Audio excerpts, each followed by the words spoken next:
This channel does not promote any violence, harmful, or illegal activities. All content provided by this channel is meant for an educational and information purpose only.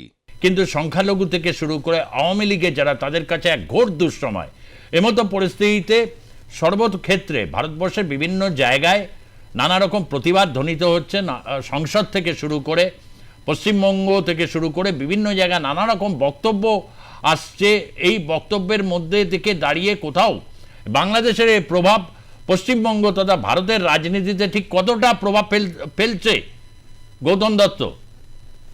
হ্যাঁ, ভারতবর্ষের রাজনীতিতে অবশ্যই প্রভাব পড়ছে। কারণ হচ্ছে, আমি একটু আগেই যে নামগুলো উল্লেখ করেছিলাম, তার মধ্যে বিশেষত আনসারুল্লাহ রহমানি, তিনি, তার এক সংগঠন অত্যন্ত সক্রিয়, ভারতবর্ষের মাটিতে জঙ্গি আন্দোলন সংগঠিত করছে তার নেতৃত্বে, এবং তার যে বাংলা টিম, তার নেতৃত্বে জঙ্গি আন্দোলন সংগঠিত হচ্ছে। আমি একটা পরিসংখ্যান দিলে পরে আপনারা বুঝতে পারবেন যে জামিন পেয়ে পলাতক হয়ে আছে বাংলাদেশের 300 জঙ্গি, 78 জন জঙ্গি সদ্য তারা সেখান থেকে জেল ভেঙে পালিয়ে গেছে। এবং মেঘালয়ের কাছাকাছি যে শিবপুর যে এলাকাটা, সেখানে সশস্ত্র কুখ্যাত আসামিরা প্রায় 500 জন জেল ভেঙে পালিয়ে গেছে। এই সশস্ত্র জঙ্গিরা আজকে বাংলাদেশের মাটিতে দাপিয়ে বেড়াচ্ছে।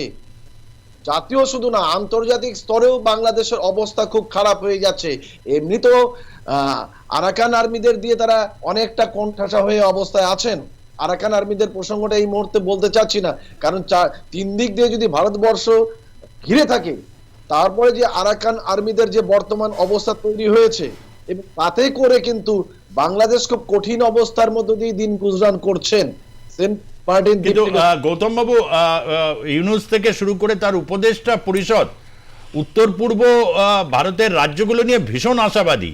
মানে সেখানে তারা অশান্তি পাকিয়ে ভারত সরকারকে হেনস্থা করার ব্যাপারে একেবারে যেন 16 কলা পূর্ণ করে ছাড়বে। স্টেটমেন্টগুলো শুরুর দিন থেকে তো এরকমই দেখাচ্ছে।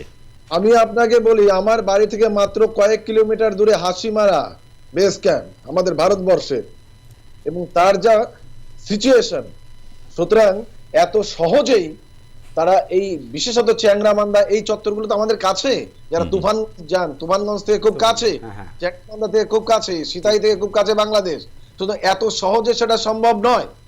কিন্তু আমাদের একটা বড় সমস্যা হয়েছে, যে কথাটা আমি অবশ্যই উল্লেখ করব, যে আমাদের সীমানা, বাংলাদেশের যে সীমানা, বিশেষত 4096 যে কিলোমিটার, তার মধ্যে বাংলার মাটিতে একটা বিস্তৃত অঞ্চল রয়েছে এখনো, বিশেষত জলপাইগুড়ির গড়াল বাড়িটাকে পার করে দিয়ে এসে বিস্তীর্ণ অংশ আছে যেখানে কোনো রকম ফেন্সিং নেই।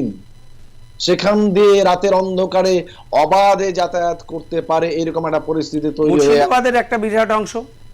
এবং আমি আপনাকে বলি, সেটা হচ্ছে এটা হচ্ছে তুফানগঞ্জের এই অংশটা থেকে ধরুন, আপনি তুফানগঞ্জ থেকে শুরু করে, সিতাই থেকে শুরু করে, মাসানতলা থেকে শুরু করে, একদম আপনি এগিয়ে যান গড়াল বাড়ির আগ পর্যন্ত, এই যে জলপাইগুড়ি গড়াল বাড়ির আগ পর্যন্ত বিস্তীর্ণ এলাকার মধ্যে ফেন্সিং সেই অর্থে সেরকম নেই। ফলত সেখান দিয়ে রাতের অন্ধকারে কিন্তু প্রচুর মানুষ, জঙ্গিরা বিভিন্নভাবে বাংলার মাটি হয়ে গোটা ভারতবর্ষের বিভিন্ন জায়গায় ছড়িয়ে তারা পড়েছে। হ্যাঁ, একটা ব্যাপার আমি আপনাকে বলি, যে অর্থনৈতিক বিপর্যয় যে হচ্ছে না তা না, কারণ উত্তরবঙ্গের বিশেষত ময়নাগুড়ি থেকে শুরু করে, ধূপগুড়ি থেকে শুরু করে, আলিপুরদুয়ার থেকে শুরু করে লোয়ার আসাম পর্যন্ত এই টোটাল এরিয়াতে যে পরিমাণ আলু চাষ হয়, তার একটা বিরাট অংশ কিন্তু ওপার বাংলায় যায়। সেই আলু চাষের কিন্তু ব্যাপক ক্ষতি হবে, কারণ 2023 থেকে 24 সালটাকে যদি আমরা উল্লেখ করে দেখি, তাহলে দেখব আমরা প্রায় 17 লক্ষ মার্কিন ডলার আলু আমদানি রপ্তানি হতো। সেটা কিন্তু আমাদের পুরোপুরি অনেকটা অংশেই আমাদের আজকে সমস্যাজনিত কারণ হচ্ছে। ফলে অর্থনৈতিক ব্যাপারটাও কিন্তু আছে, তামাক চাষ থেকে শুরু করে আলু চাষ পর্যন্ত। সুতরাং এটাও একটা বড় সমস্যা। পাশাপাশি এই ফেন্সিং না থাকার কারণে জঙ্গিরা যেভাবে ভারতবর্ষের মাটিতে এসে জঙ্গি ঘাঁটিগুলো তৈরি করছে, বিশেষত বাংলার মাটিতে আজকে একটা বারুদের স্তূপের উপর আমরা যেভাবে দাঁড়িয়ে আছি, এটা কিন্তু আমাদের কাছে দুশ্চিন্তার কারণ। বারুদের স্তূপ কেন বলছেন? পশ্চিমবঙ্গের কি অবস্থা, কি বাংলাদেশ হয়েছে নাকি? না, তা হয়নি, কিন্তু বাংলা থেকে যেভাবে একের পর এক জঙ্গি ধরা পড়ছে এবং যেভাবে জঙ্গিগুলো ঢুকছে, তাতে কিন্তু এরা গোটা ভারতবর্ষে ছড়িয়ে পড়ছে তো। এবং সেই জঙ্গি সংগঠনগুলো তো মারাত্মকভাবে সক্রিয় বাংলাদেশে। আমি তো বললাম আনসারুল্লাহ যার নাম আমি আনসারুল্লাহ বাংলা। করছি, তার সংগঠন অত্যন্ত সক্রিয় এবং তারা বাংলার মাটিতেও শেষ পর্যন্ত ঘাঁটি গাড়বার চেষ্টা করছে।